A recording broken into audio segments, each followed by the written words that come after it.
In this video, you're going to see a lot of outfit changes because there's going to be multiple updates in this video, and it is because it's going to span over a 2-week period because I was sick and then my son got sick and I wasn't able to edit or take the time to get this video done, and I just suck. Basically, that's really all it is I just suck. It's going to start with the oldest information to the newest information on Bryan Kohberger.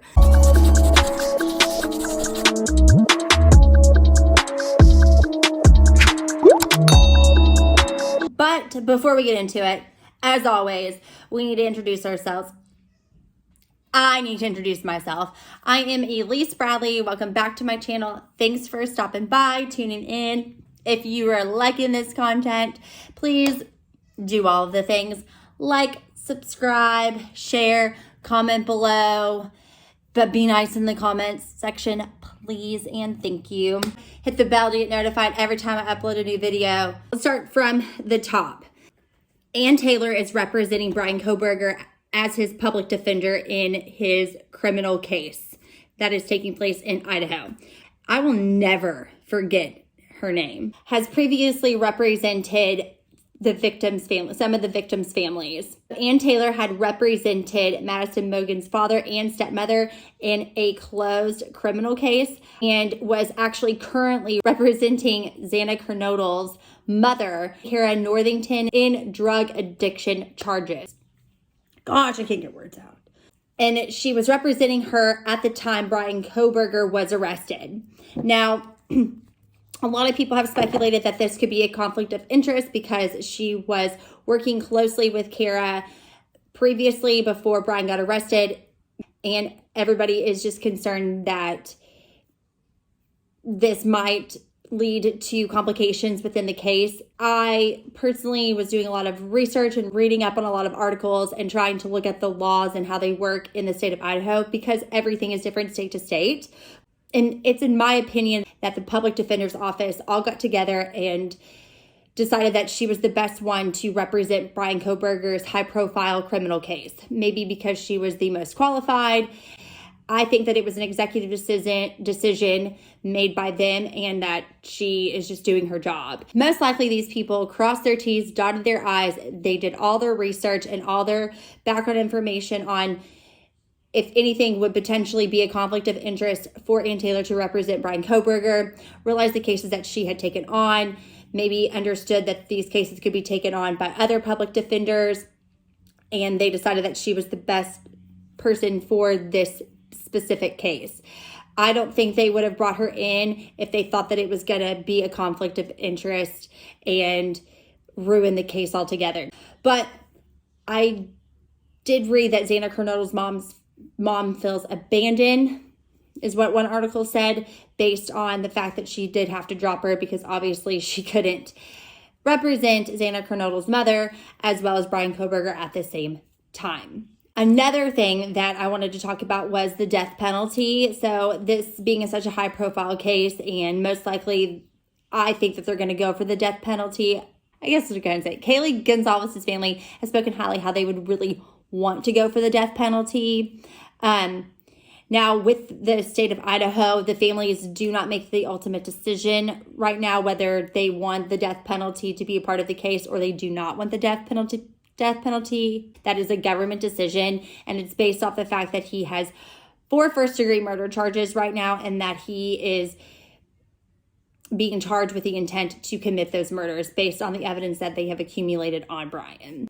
Everybody deserves by law representation, and everyone deserves a fair trial. That's just how our law system works here, whether we like it or not, whether they believe that these people are guilty or not. That's not what part of their job.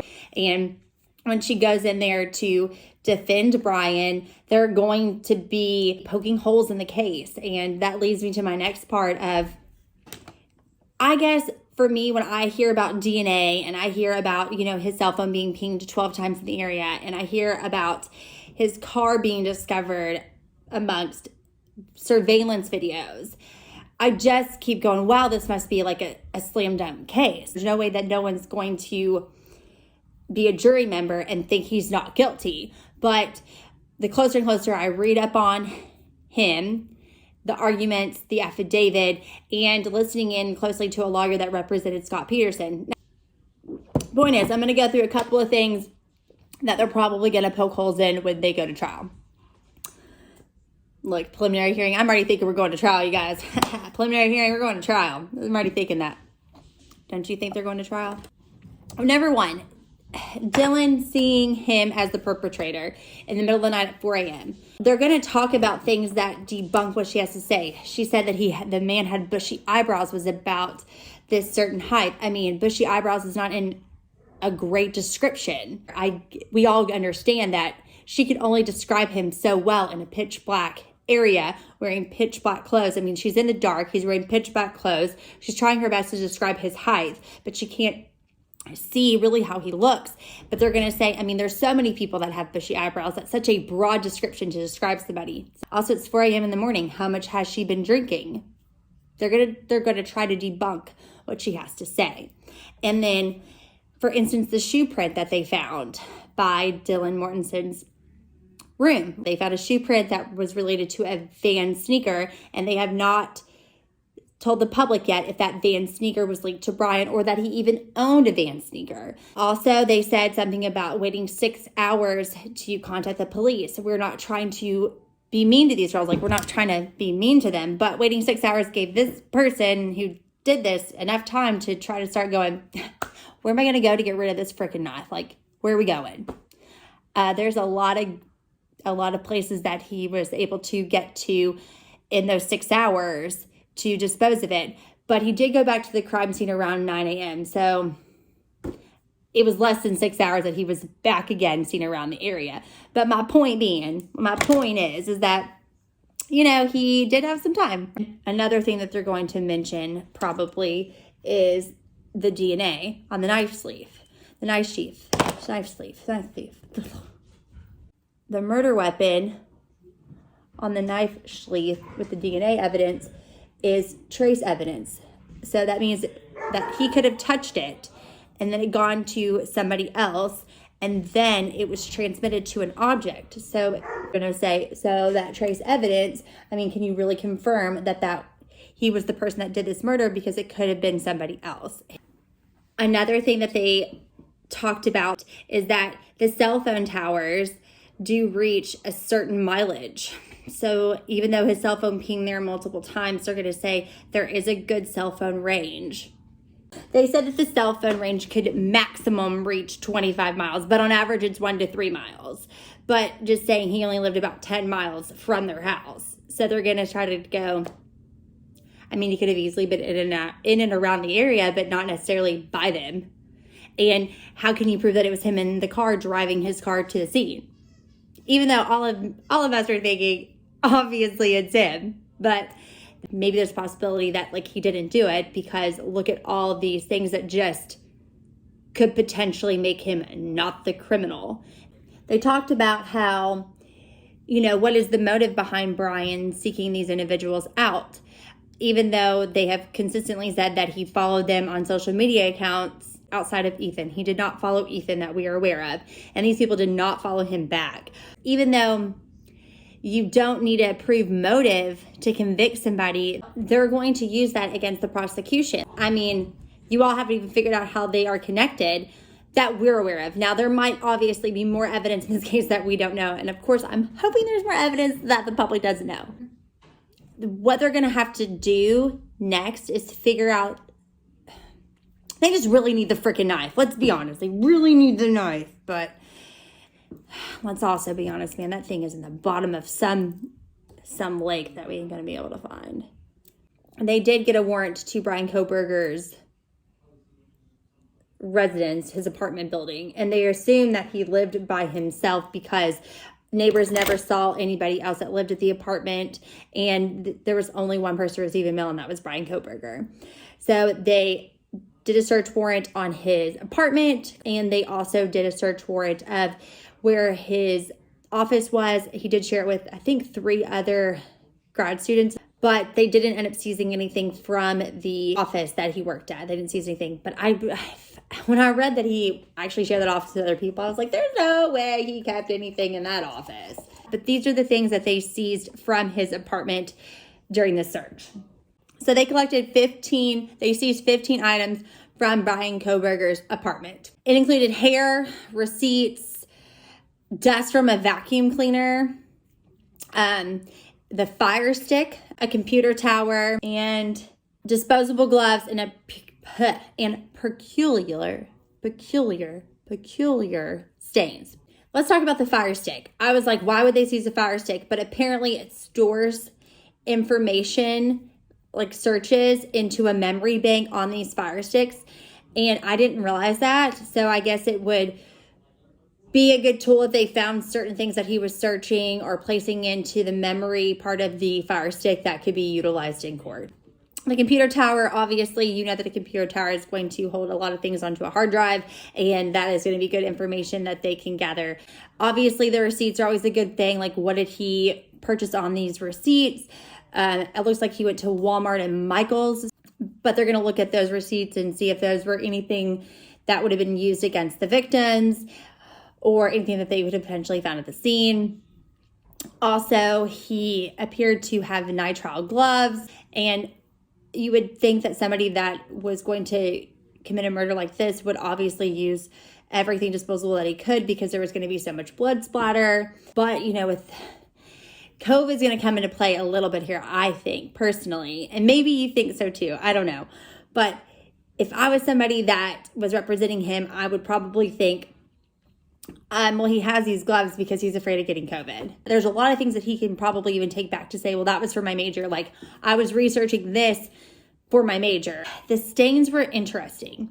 They found stained items like cuttings of a mattress cover that were a reddish brown. Then they found a stain uncovered pillow that had dark red spots collected on it. So they're going to use those stains, test them for any kind of DNA to be linked back to the victims or back to Brian, which would be a huge thing in the case if any of these dark red spots were linked at all. Also, a big one was the hair of an animal that was found in his apartment, and the neighbors have never seen Brian have an animal in the apartment, own an animal. There's no history of him having an animal, so they're going to test that. Hopefully they can find a link back to it being Kaylee Gonzalez's dog. But I mean, some of the things that I've read about, they said it's going to be hard to link that animal hair strand. She owned a mini golden doodle. They're not supposed to shed, so I'm curious how he got the dog hair on him. Was it from Kaylee? Did he go and pet the dog? But that doesn't mean that they wouldn't shed, because our friend does own a dog that is supposed to be hypoallergenic, and she is actually not. I'm hoping that they find a way to link that dog hair, because any type of evidence that links him back to the scene of the crime is going to be a home run no matter what. I did want to mention, though, that Kaylee Gonzalez's ex-boyfriend, Jake, did start a Instagram account for Murphy, for the little dog. It's really cute. It has like over 100,000 followers now on Instagram. It's really cute. There's a lot of cute videos on there, even of when Kaylee first got the dog and them together. And I don't know, it's really kind of sweet to get to watch something during a time where she was living and enjoying this dog and becoming a dog monza. It's a game changer when you have something that you have to take care of outside of yourself. I think it kind of helps you to grow up a little bit. Now I wanted to go on to how Brian Kohberger interviewed for a research assistant in public safety for the police department months before the murders were out, and that he'd actually met with Gary Jenkins, which is just crazy. And he sent him an email thanking him for his time. It was a really nice follow-up letter that you should always do after you do an interview. It just makes you stand out amongst the crowd. But we still have no idea if he got the position, if he was accepted or not. But it always is just crazy to think about. I mean, he was just so engulfed in every area that you could be engulfed in when it comes to crime. And it's just crazy, like, looking back on it.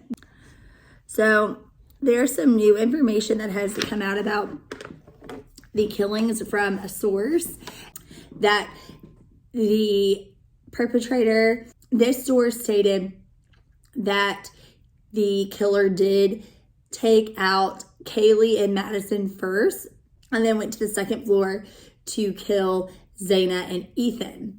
And it appears that he killed Ethan first before he killed Zaina. So we have been told since the beginning that the killer killed them in their bedrooms, in their beds while they were asleep. But then as the case has proceeded, it has come out that it looks like 3 of them were in their beds and Zaina was actually found on the floor. So before I move on with my new information, I do want to start by saying that this information is going to be graphic. And if you feel like this information might be too graphic for you to listen to, I would go ahead and just end the video now. If you feel like you couldn't stomach what I'm about to say, you can go ahead and finish the video.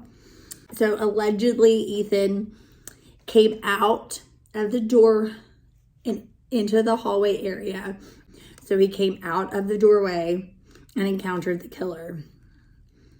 And the killer attacked Ethan by slashing him across the neck. After he attacked Ethan and got him basically out of his way, he moved in to attack Zaina. Zaina gave up an extremely fierce fight. And man, I wish her and Ethan would have won. Like, I wish they would have freaking won, that this person got what they deserved. Man, I wish. Ow. And that she gave up such a big fight that she was actually grabbing his knife at the time, physically grabbing it to the point that it was told that her fingers were pretty much severed from how many times that she was trying to grab the knife and attack back and go after this perpetrator.